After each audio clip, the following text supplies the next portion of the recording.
dhaabbata oduu guddicha imimii bobbaasuudhaan odeeffannoo addunyaaf raabsaa ture quba qabdu. Odeeffannoo amanamaaf saffisaa argachuuf imimii yookaan gugee 45 geejjibaaf kan fayyadame dhaabbatni oduu guddichi Reuters dhidhimuu doonii Titanic ajjeefamuu pirezidaantii Ameerikaa duraanii Abraham Lincoln fi booji'amuu Saddam Hussein hunda dura addunyatti kan hime isa ture.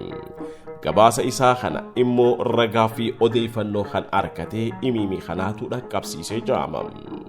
Ashama harka fuunee akkam jirtan kabajamtootaaf jaalatamtoota hordoftoota qalloo miidiyaa salaamanni keenya owwaan onneerraa burqe lafa fagoo dhihootti isin bira haa ga'u jecha sagantaa keenya arraaf wali qaqqaxaaddanne taatee ajaa'ibsiisaaf dinqisiisaa seenaa miidiyaa guddaa addunyaa teenyaa Reuters hundeeffama isaatiif bara teeknooloojiin hin jirre mala hojmaatittiin fayyadamaa tahee muuxannoodhaaf isiniif qooduuf jaalanneeti jirra.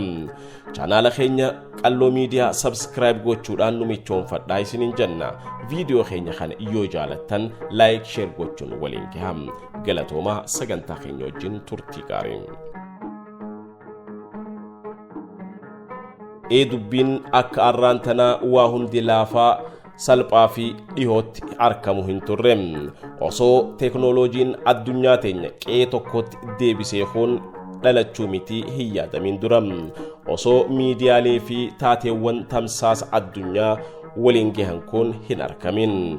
Bara qaroominni gara boodaatti harkifate addunyaan duydaa garaa taatee wal quban qabne san. Bara san keessatti miidiyaaleef wiirtuulee oduu gurguddoo akka tasaa dhalatan dhaabbilee namoota jajjaboodhaan mul'atan keessaa tokko Reuters ture. Maddi odeeffannoof oduu saffisaa addunyaa teenyaa Julius Reuters imimii yookaan gugee 45 akka geejjibaatti oduuf odeeffannoo akka isaaf daddeebisaniif leenjisuun kan bobbaase yoo ta'u dhidhimuu doonii Titanic du'a pirezidaantii Ameerikaa duraanii Abraham Lincoln fi qabamuu Saddam Hussein kan dhagahe imimii kanneen irraa hija ragaawwan yoo agarsiisan.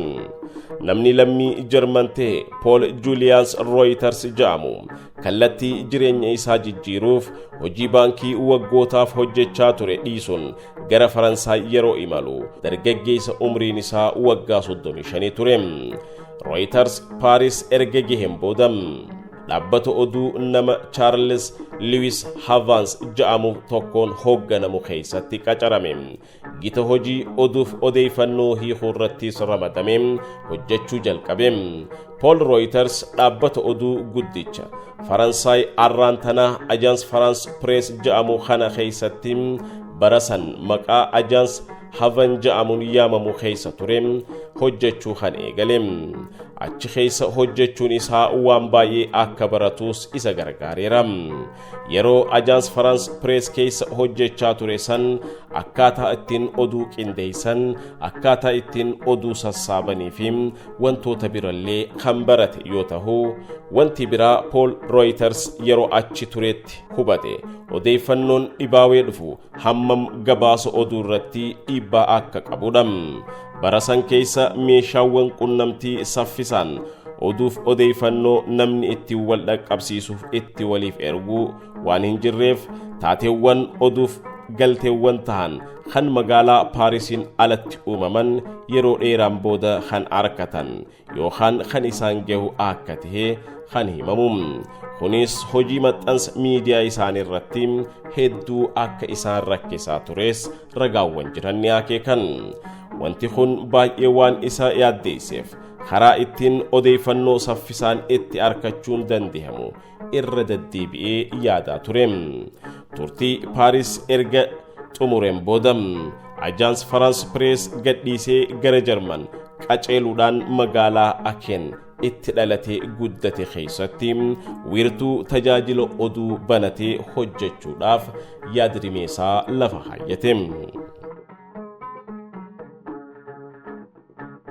Yeroo kanatti odeeffannoon akka gaafa dhaabbata oduu Faransaay keessa ture sanitti orraafatee akka hin dhufne gochuuf mala dha'uu ka'e. Sababninis dogongora Faransaaytti taajjabaa ture san wiirtuu oduuf odeeffannoo isaa keessatti akka irra deebi'amu waan hin barbaanneef kana malees dhaabbilee oduu biroo irraa dursee odeeffannoo argachuun saffisaan tamsaasuun beekamtiif fudhatamummaa argachuun hordoftoota baay'ee horachuu waan kajeeleef. Paul Reuters gara hojii galuuf haal dureewwan mijeessu keessatti oduuf odeeffannoo yeroodhaan argachuuf yaadaaf xiinxala hedduu deddeebisee yaaduu ka'e. Itti rafee ka'ee imiimii yookaan gugee akka geejjibaatti saffisaan oduuf odeeffannoo akka isaaf deddeebisaniif yoo fayyadamee gaarii ta'uusaa hubate. Yaada kana itti rafee ka'ee bilcheesse sirrii ta'uus ni hubate.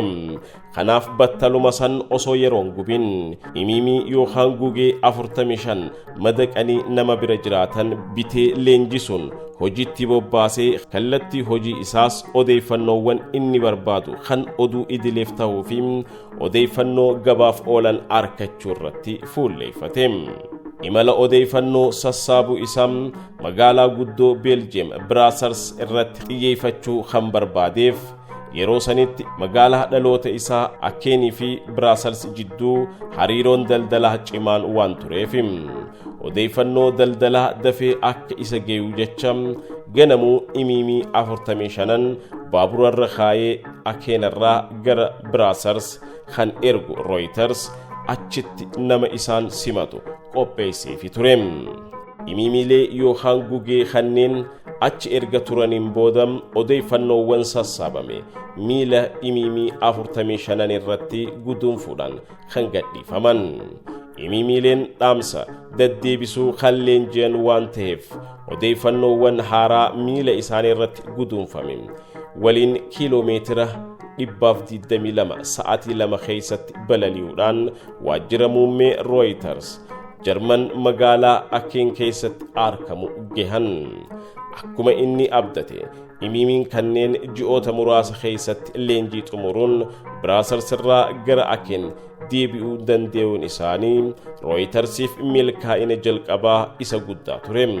Sababninis odeeffannoon saffisaan dhiyaachuu dandeenyaan addunyaan ni jijjiiramti jedhee nama amanu waan tureef.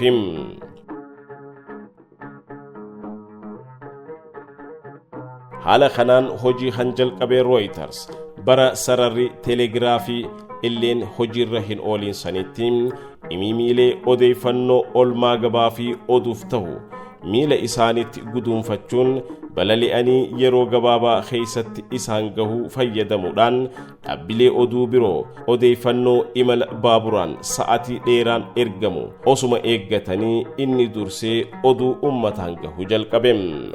Mala hojumaata odeeffannoo sa'a hedduuf yeroo tokko ammoo guyyootaaf orraafatee dhufaa ture san jijjiiruu kan eegale Reuters umrii ji'oota muraasa keessatti baay'ina hordoftootaa fi maamiloota isaa baay'inaan argachuu eegale. Mala hojumaata haaraa diriirfachuun odeeffannoowwan sassaabame geejjibsiisuudhaaf imiimiilee 45 kan fayyadame wiirtuun oduu Reuters yeroo gabaabaa keessatti madda odeeffannoo amanamaa fi filatamaa saffisaan ummataan gahu ja'amuun Awurooppaa keessatti gurrii ol galuuf gaggalu irraa wal dubbachuu fi dhaadheeffamuuf faarfamuu jalqabe. Dubbiin kana qofatti hin dhaabbanne dhaabbileen gurguddoo fi amanamoo kanneen oduuf odeeffannootti haajaman hedduun isaanii fuula gara Reuters garagalfatan. Kanneen keessaa adda durummaan kan eeraman baankileen Awurooppaa keessatti argaman dhaabbileen maxxansa gaazexaa fi biirooleen mootummaalleen osoo hin hafin odeeffannoo saffisaa argachuudhaaf maamila Reuters ta'uudhaaf dirqaman.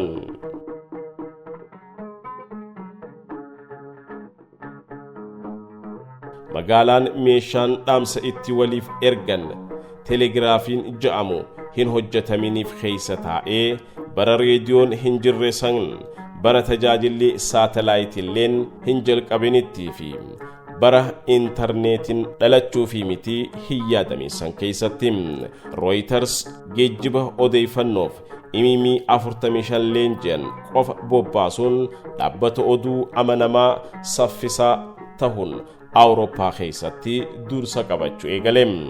Reuters hanga magaalaa Akeen sararri telegiraafii dhaamsa itti waliif ergan diriirfamuuttis imiimiilee kanneeniin yookaan gugeedhaan dhaabbata fayyadamaa ture akka ta'e himamam.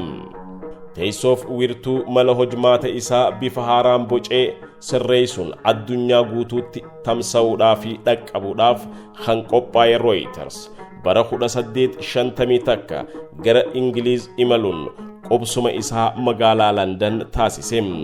moggaasa maqaa Reuters ja'us ifatti labsate. dhaabbilee kamiyyuu dura akka ijaaf gurra ummataa ta'uun oduuf odeeffannoo kallattii afuran addunyaarraa funaanee ummata biraan ge'uudhaaf tamsaasuusaa hojii idilee taasifatee gattaa'e. Paul Reuters meeshaalee teeknooloojii yeroo san fayyadamuudhaan madda oduuf saffisaa amanamaa fi filatamaa ta'e kan itti fufe yoo ta'u, haaluma kanaan du'a pirezidaantii Ameerikaa jalqabaa Abrahaam Lincoln miidiyaalee hunda dura dursee Awurooppaa guutuuf kan gabaase Reuters akka ta'e ragaan agarsiisa. Galaana Atlaantikii keessatti doonii guddittiin addunyaa teenyaa Titanic dhidhimtee sa'aatii 2 keessatti odeeffannoon tun gurra Reuters geesse. battaluma san innis gara oduutti jijjiiree tamsaasee ummata addunyaa dhageessise. Reuters odeeffannoo du'a muummicha ministeera Hindii jalqabaa Mahatma Gandhi argachuudhaaf kan dhibaawe daqiiqaawwan 7 qofa. Lubbuun Mahatma Gandhi baatee daqiiqaa 7 booda Reuters guutuu addunyaatti tamsaaseeti ture jedha ragaawwan yoo akeekan. Akka lakkoofsa warra faranjootaa bara 1990 pirezidaantiin Iraaq Saddam Hussein Kuwait yoo weeraru dursee kan gabaase Reuters yoo ta'u, ammas bara 2003tti waggoota 13 booda yoo ta'u, pirezidaant Saddam Hussein magaalaa Tikrit keessatti waraana Ameerikaa yoo to'atamu deebisee addunyaatti kan dhiheesseef gabaase dhaabbata oduu Reuters akka ta'e ragaaleen ni agarsiisan. Waggoota muraasa dura bara 2020 ajajaan waraana waliigalaa Iraan Qasim Suleymaaniin biyyuma isaa keessatti osoo konkolaataan imalaa jiru haleellaa xiyyaara nammaleessa Ameerikaatiin yoo ajjeefamu dursee kan dhageef addunyaadhaaf kan gabaase dhaabbatuma oduuf odeeffannoo guddicha Reuters kana akka ta'e ragaawwan akeekan.